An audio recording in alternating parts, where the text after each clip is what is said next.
Hello students, welcome back to maths classes. Student, हमने chapter first real number complete कर लिया था। पिछली वीडियो में हमने उसके कुछ एक्स्ट्रा क्वेश्चन वर्ड प्रॉब्लम्स के किए थे। अगर आपने अभी तक वो वीडियो नहीं देखी तो ज़रूर देख लेना। हम उसको मैंने उसमें मैंने एचसीएफ और एलसीएम के कीवर्ड्स बताए थे कि कैसे आप स्टेटमेंट में एचसीएफ कहाँ फाइंड करना है और एलसीएम कहाँ फाइंड करना है, ये इजिली जान सकते हैं। तो स्टूडेंट, आज हम chapter number second polynomial start करेंगे। स्टूडेंट, ये चैप्टर आपके बोर्ड एग्जाम के पॉइंट ऑफ व्यू से बहुत ज़्यादा इंपॉर्टेंट है। इस चैप्टर से भी आपको 4 नंबर का क्वेश्चन पूछा जाता है। चलो बिना डिले के शुरू करते हैं। स्टूडेंट्स, पहले हम देखेंगे वेरिएबल्स क्या होते हैं। Variables, a variable is a symbol usually a letter that represents a value which can change or vary. देखो, नाम में ही छिपा है वेरिएबल मतलब वेरी, जो चीज चेंज होती रहती है। फॉर एग्जाम्पल, जैसे 5x+3, जैसे देखो x हो गया, y हो गया, z हो गया, w हो गया, कुछ भी है, मतलब ये सभी क्या वेरिएबल्स होते हैं। इनकी वैल्यू क्या चेंज होती रहती है। यहाँ x वेरिएबल है और यहाँ 2y² - 7, यहाँ y क्या वेरिएबल है। In simple, a variable is a letter whose value is not fixed and can change। बस आपने यही याद रखना है, वेरिएबल वो जिनकी वैल्यू क्या चेंज होती रहती है, जो कभी फिक्स नहीं होते। For example x, y, z, w, है ना। Next, constant. कांस्टेंट क्या होता है, ये वेरिएबल के ऑपोजिट होता है। वेरिएबल क्या थे, वेरिएबल थे जिनकी वैल्यू क्या वेरी करती रहती है, मतलब चेंज होती रहती है, फिक्स ही नहीं होती। कांस्टेंट इसके ऑपोजिट है, जिनकी वैल्यू फिक्स होती है, जो चेंज नहीं होते। A constant is a fixed value whose value does not change, मतलब वही जिनकी वैल्यू चेंज नहीं होती वो होते हैं कांस्टेंट। फॉर एग्जांपल, जैसे देखो 5x+8, यहाँ 8 क्या है, कांस्टेंट है। जैसे 3x² - 7x+4, यहाँ 4 क्या है, कांस्टेंट है ना, जो क्या चेंज नहीं हो सकती। मतलब देखो, जैसे 3x² - 7x+4 है, हम x की वैल्यू अगर यहाँ 1 पुट करें तो 3 - 7+4 यहाँ क्या बनेगा, 0। यही हम x की वैल्यू अगर 2 पुट करें तो 3 × 2 का स्क्वायर - 7 × 2+4। ये क्या बना, ये बन गया 12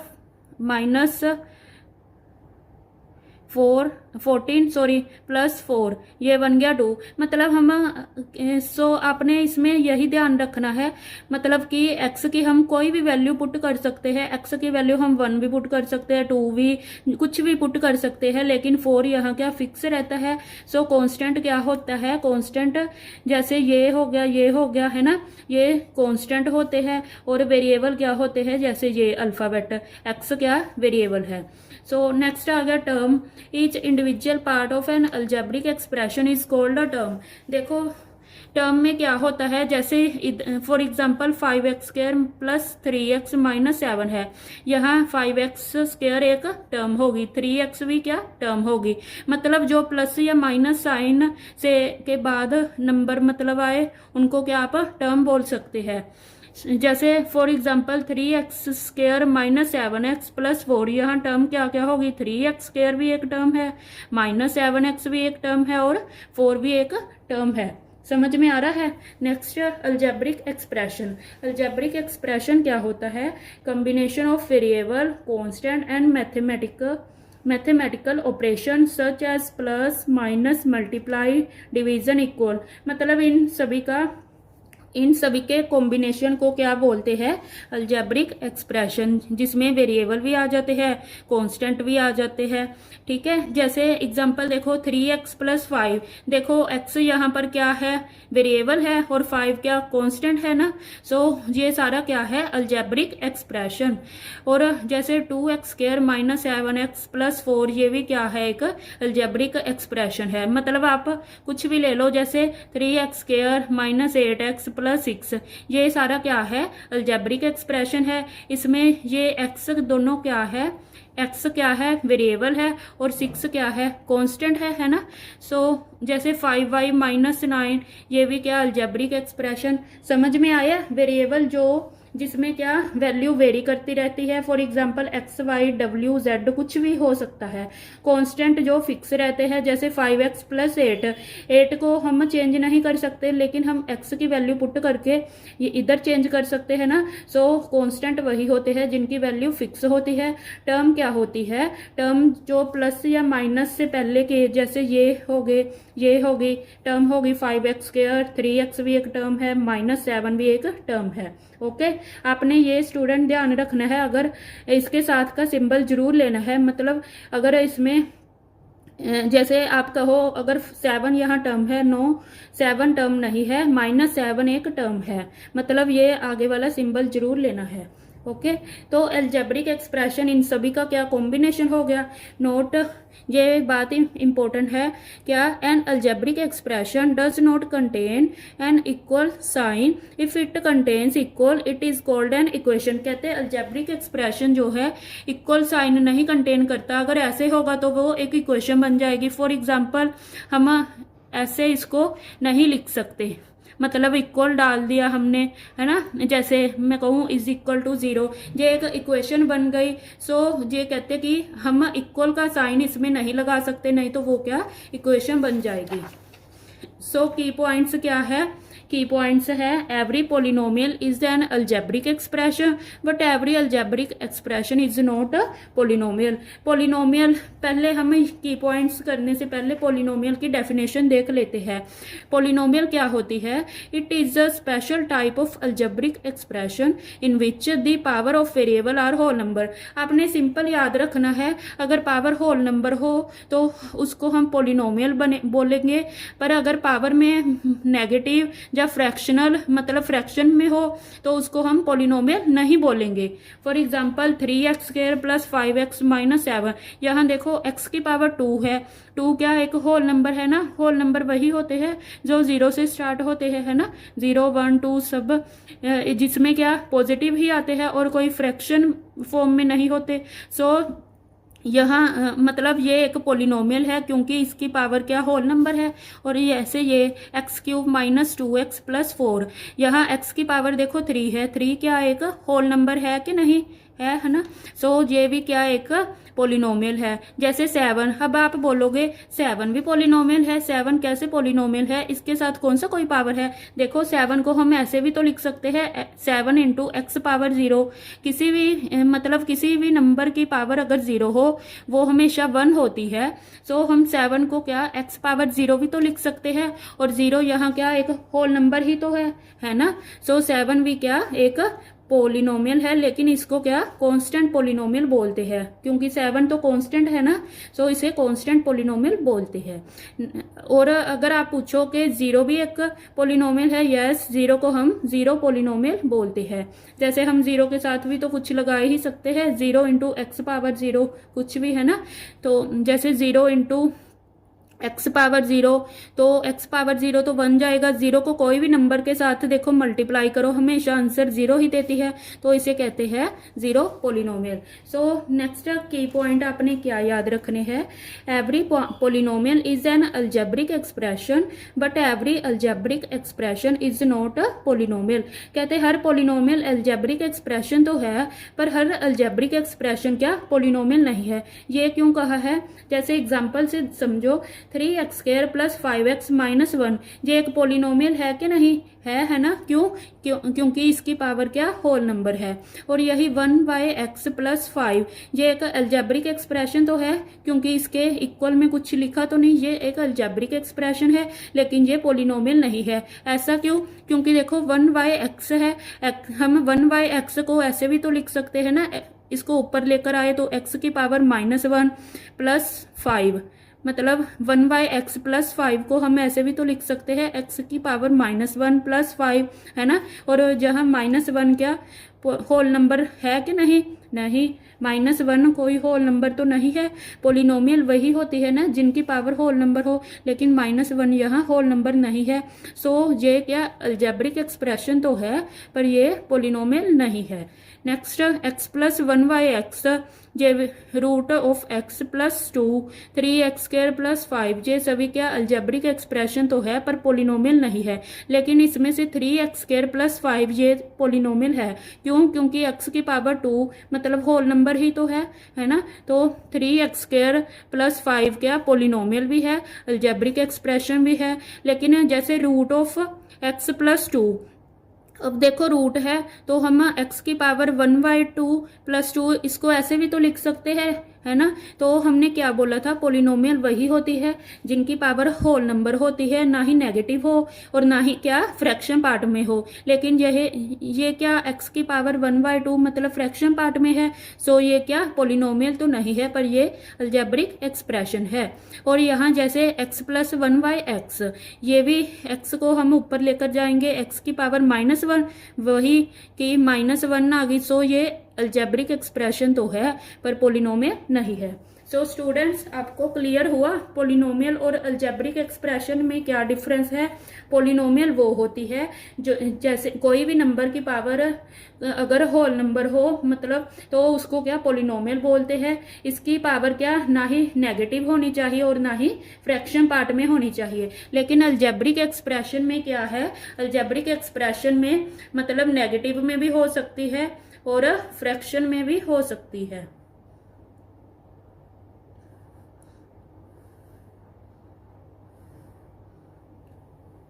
तो क्लियर हुआ आपको इनमें क्या डिफरेंस है, पोलिनोमियल क्या होती है और अलजेब्रिक एक्सप्रेशन समझ में आया। तो अगर आपको समझ में आया तो हम नेक्स्ट पढ़ते हैं कोफिशिएंट के बारे में। कोफिशिएंट क्या होता है अब, coefficient is the numerical factor that is multiplied by a variable in a term. Coefficient देखो सिंपल लैंग्वेज में हम समझे तो कोफिशिएंट क्या नंबर को बोलते हैं। जैसे 5x, यहाँ x का कोफिशिएंट क्या है 5, तो ये क्या कोफिशिएंट हुआ किसका, कोफिशिएंट ऑफ x का, है ना।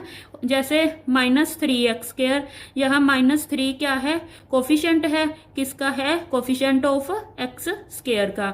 जैसे यहाँ x, अब आप कहोगे इसके आगे कोई नंबर नहीं है, देखो हम इसके आगे 1 भी तो लगा सकते हैं, कोई फर्क तो नहीं पड़ेगा। 1 × x, x ही बना, तो x का कोफिशिएंट यहाँ क्या है 1 है ना।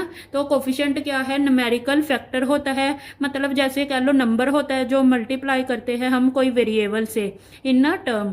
वेरिएबल देखो वही हो गया ना, वेरिएबल क्या हमने पढ़ा था, वेरिएबल होते हैं जैसे x y z x² कुछ भी ले लो, ये सभी वेरिएबल होते हैं, है ना। तो जो वेरिएबल से मल्टीप्लाई हो न्यूमेरिकल फैक्टर उसको क्या कोफिशिएंट बोलते हैं। आप सीधे याद रखो, मतलब इसको हम जो नंबर होते हैं इनको क्या हम कोफिशिएंट बोलेंगे।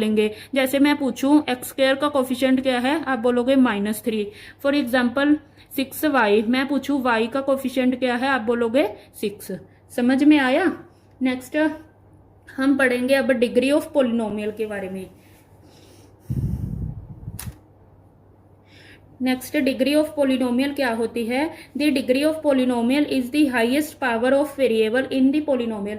जैसे देखो स्टूडेंट्स हम +2 के बाद बोलते हैं ना डिग्री हम मतलब अगर हमसे कोई हमारी क्वालिफिकेशन पूछे तो हम ऐसे तो नहीं बोलेंगे मैंने +1 की है, मैंने 10th की है, +1 की है, +2 की है, फिर first year, second year, third year, final year. मतलब हम सीधे ऐसे ही बोलेंगे कि अगर कोई मान लो कि किसी ने फाइनल ग्रेजुएशन की है तो हम सीधा यही बोलेंगे कि उसने ग्रेजुएशन की है या बीएड और ग्रेजुएशन, मतलब हम क्या हाईएस्ट पावर ही तो बोलते हैं, है ना। कोई ऐसे तो नहीं बोलता कि मैंने पहले +1 की है, फिर +2 की है, फिर मैंने फर्स्ट ईयर, सेकंड ईयर, फिर फाइनल ईयर की है, ऐसे तो कोई नहीं बोलता, है ना। तो ऐसे ही डिग्री में होता है, डिग्री क्या है हाईएस्ट पावर को बोलते हैं। समझ में आया। तो हाईएस्ट पावर को क्या डिग्री बोलते हैं। The degree of polynomial is the highest power of the variable in the polynomial. मतलब कोई भी वेरिएबल है x y z कुछ भी है उसकी हाईएस्ट पावर को क्या डिग्री बोलेंगे। फॉर एग्जाम्पल जैसे मैं बोलूं 3x + 2, यहाँ x डिग्री क्या है, डिग्री देखो x की पावर तो हाईएस्ट 1 ही है, तो यहाँ डिग्री आप बोलोगे क्या है 1 है ना। अगर मैं कहूँ x² + 4x + 1, यहाँ डिग्री अब क्या है x की हाईएस्ट पावर, देखो यहाँ x की पावर 2 है, यहाँ 1 है, पर हाईएस्ट पावर लेनी है तो इसकी डिग्री क्या हुई, इसकी डिग्री हुई 2। समझ में आया। जैसे फॉर एग्जांपल एक और देखो, 2x cube minus x plus 7, यहाँ x की पावर 3 भी है 1 भी है, लेकिन हमने क्या लेनी है, हाईएस्ट पावर लेनी है ना। तो डिग्री क्या है, यहाँ 3 हुई। समझ में आया। डिग्री बस आप सीधे याद रखो कि डिग्री क्या, हाईएस्ट पावर को डिग्री बोलती है। अब आप कहोगे जीरो क्या डिग्री है, नो, जीरो को हम नॉट डिफाइंड बोलते हैं। क्यों? क्योंकि जीरो के साथ हम x की पावर 1 को मल्टीप्लाई करें या x की पावर 2 को, मतलब x की कोई भी पावर ले, मतलब 0 इंटू एक्स पावर 1 ये भी 0 बन जाएगा, 0 इंटू एक्स पावर 2 ये भी 0 बन जाएगा। मतलब 0 साथ हम x की मान लो 100 पावर भी ले या 1000 पावर भी ले लो, हमेशा आंसर 0 ही देगा। सो 0 क्या है, 0 मतलब इसकी डिग्री क्या होगी, नॉट डिफाइंड, जिसे हम डिफाइंड ही नहीं कर सकते। ठीक है। नेक्स्ट हम पढ़ेंगे टाइप्स ऑफ पोलिनोमियल बारे में। वैसे तो आपकी बुक में स्टूडेंट, आपकी बुक्स में 3 टाइप्स दी है, मैंने एक आपको एक्स्ट्रा नॉलेज के लिए ये एक टाइप मैंने ऐड की है। पहली जैसे कांस्टेंट पोलिनोमियल। कांस्टेंट पोलिनोमियल क्या होते हैं, जिनकी डिग्री 0 होती है वही होते हैं ना कांस्टेंट पोलिनोमियल। एग्जांपल जैसे 7 -2, इनकी कोई डिग्री है नहीं है। अगर यही 7x होता तो हम कहते कि x की यहाँ डिग्री क्या है, 1 है ना। जब मान लो 7x² प्लस 4 होता, x की यहाँ डिग्री है 2, हम ऐसे बोलते हैं ना। लेकिन इसकी डिग्री तो कोई है ही नहीं, क्योंकि इसके साथ क्या कोई वेरिएबल ही नहीं लगा। तो ये क्या कांस्टेंट पोलिनोमियल हुए, इनकी डिग्री क्या 0 होती है। तो लीनियर पोलिनोमियल वो होते हैं, देखो नाम से ही पता लगता है, जो जिनकी डिग्री 1 होती है। फॉर एग्जांपल 3x प्लस 4, यहाँ x की पावर कितनी है, 1 है, तो डिग्री क्या हुई, डिग्री आई 1, है ना। जैसे √3x प्लस 5, यहाँ भी x की पावर 1 है, तो इसकी डिग्री भी क्या 1 हुई। फॉर एग्जांपल y प्लस √2, यहाँ y की पावर कितनी है, 1 है, तो y जहाँ डिग्री भी क्या हुई इसकी 1 आई। यही अगर मैं बोलूँ y² प्लस √2y प्लस 1, तो यहाँ देखो y की पावर, हाईएस्ट पावर कितनी हुई, हाईएस्ट पावर यहाँ y की 2 हुई, तो ये लीनियर नहीं हुई। जिनकी पावर देखो 2 होती है उनको क्या बोलते हैं, क्वाड्रेटिक पोलिनोमियल। तो जिनकी पावर डिग्री 2 हो, उनकी मतलब हाईएस्ट पावर जिनकी 2 हो, उनको क्या बोलते हैं, क्वाड्रेटिक पोलिनोमियल। एग्जांपल है देखो 4x² प्लस 6x प्लस 2, जैसे देखो 9x² प्लस 4x प्लस 6, यहाँ हाईएस्ट पावर कितनी हुई, 2 ही हुई, ये क्या हुई, क्वाड्रेटिक पोलिनोमियल। नेक्स्ट स्टूडेंट आ गया क्यूबिक पोलिनोमियल। क्यूबिक पोलिनोमियल यानी क्यूब यानी मतलब जिनकी डिग्री बस 3 हो, जैसे यहाँ देखो हाईएस्ट पावर जिनकी 3 हो, वो क्या होते हैं, क्यूबिक पोलिनोमियल। ओके, समझ में आया। नेक्स्ट इनकी हम जर्नल फॉर्म देख लेते हैं। जैसे लीनियर पोलिनोमियल की होती है ax प्लस b, क्योंकि देखो x की पावर तो हाईएस्ट यहाँ 1 होती है। क्वाड्रेटिक में होती है ax² plus bx plus c, जैसे हम a को ले ले 3, b को हम 4 मान लो पुट कर लेते हैं, तो 3x² plus 4x plus c मतलब कोई भी कांस्टेंट मान लो, कोई कांस्टेंट 6 है ना। तो क्वाड्रेटिक की क्या हुई, क्वाड्रेटिक की जर्नल फॉर्म हुई ax के bx प्लस c। क्यूबिक की क्या हुई, इसमें बस क्यूब से शुरू कर देंगे, ax³ plus bx² plus cx plus d। Value of polynomial क्या होता है स्टूडेंट्स, वैल्यू ऑफ पोलिनोमियल जैसे जिसके बस आप जिसमें हम वैल्यू पुट करते हैं, जो हमें वैल्यू गिवन हो बस वो वैल्यू पुट करनी है। जैसे हमें गिवन है x² minus 3x minus 9 at x is equal to -1, है ना। तो हमने यहाँ क्या x की जगह -1 पुट करना है, तो -1 का स्क्वायर -3 इंटू -1 -9, ये क्या बना 1 प्लस 3 -9, ये आ गया -5। बस वैल्यू ऑफ पोलिनोमियल में हम इनकी वैल्यू पुट कर देते हैं। नेक्स्ट क्या हुआ, जीरोज ऑफ पोलिनोमियल। देखो जीरोज ऑफ पोलिनोमियल वो होते हैं जिनकी हम कोई ऐसी वैल्यू पुट करें कि आंसर हमारा 0 आए। समझ में आया। For example 3x² minus 2x minus 8, इसकी हम अगर वैल्यू जैसे x की वैल्यू 2 ले, 3x² माइनस 2x माइनस 8 में x हम जैसे 2 पुट करें, तो ये बन गया 12 माइनस 4 माइनस 8, तो आंसर क्या 0 आ गया। तो इसको क्या जीरोज ऑफ पोलिनोमियल बोल देते हैं। A zero of polynomial is the value of variable for which polynomial becomes zero. यहाँ क्या मतलब ये क्या पोलिनोमियल की ही वैल्यू अगर हम मतलब यहाँ क्या पोलिनोमियल जहाँ जीरो बन जाती है वैल्यू पुट करने पर, उसको क्या हम बोलते हैं जीरोज ऑफ पोलिनोमियल। एक और एग्जांपल देख लेते हैं, जैसे पी ऑफ एक्स हमें गिवन है एक्स माइनस 5 है ना, तो हम एक्स की वैल्यू यहाँ क्या पुट करें कि हमारा आंसर 0 बने। 5 पुट करेंगे ना, तो एक्स हम 5 पुट कर देते हैं, तो पी ऑफ 5 कितना 5 माइनस 5 इज इक्वल टू 0। यहाँ 5 क्या हुआ हमारा जीरो ऑफ पोलिनोमियल। ओके मतलब जो वैल्यू आप पुट करके एक्स की जो वैल्यू आप पुट करो और आंसर 0 बने, उसको क्या बोलते हैं जीरो ऑफ पोलिनोमियल। क्लियर हुआ। नेक्स्ट आ गया zeros of linear polynomial. Linear क्या होते हैं अभी पढ़ा था ना linear. Next zeros of linear polynomial, the value of variable that makes a linear polynomial equal to 0 is called zero of linear polynomial। मतलब वो वेरिएबल जो क्या लीनियर पोलिनोमियल जीरो के इक्वल बनाते हैं। जैसे देखो इसकी जर्नल फॉर्म अभी हमने लिखी थी, क्या होती है A x plus B where A not equal to 0 है ना, तो हम अगर A x plus B equal to 0 लिख दे, A x equal minus B, x क्या आ गया माइनस बी बाय ए है ना, तो zero of linear polynomial A x plus B की क्या हो माइनस बी बाय ए। और यहाँ ये क्या कांस्टेंट टर्म होती है, ये कोफिशिएंट ऑफ एक्स होता है। ओके ये नीचे वाला क्या कोफिशिएंट ऑफ एक्स होता है। जैसे ए क्या कोफिशिएंट ऑफ एक्स है और बी यहाँ क्या कांस्टेंट टर्म है ना, तो ऐसे लिखा है। अगर आपको मान लो कोई क्वेश्चन आ जाए 3x प्लस 7, अगर आपने स्टूडेंट इसकी फाइंड करनी हो जीरोज ऑफ लीनियर पोलिनोमियल, तो आप डायरेक्ट आंसर लिख सकते हैं -7/3। मतलब यहाँ आप माइनस डाल के कांस्टेंट टर्म लिख दोगे, डिवाइड में आप लिख दोगे कोफिशिएंट ऑफ एक्स। समझ में आया स्टूडेंट्स। आज के लिए इतना ही। अगर आपको ये वीडियो पसंद आई हो तो इसे लाइक कीजिए, अपने दोस्तों के साथ शेयर कीजिए और चैनल को सब्सक्राइब कीजिए। Thank you.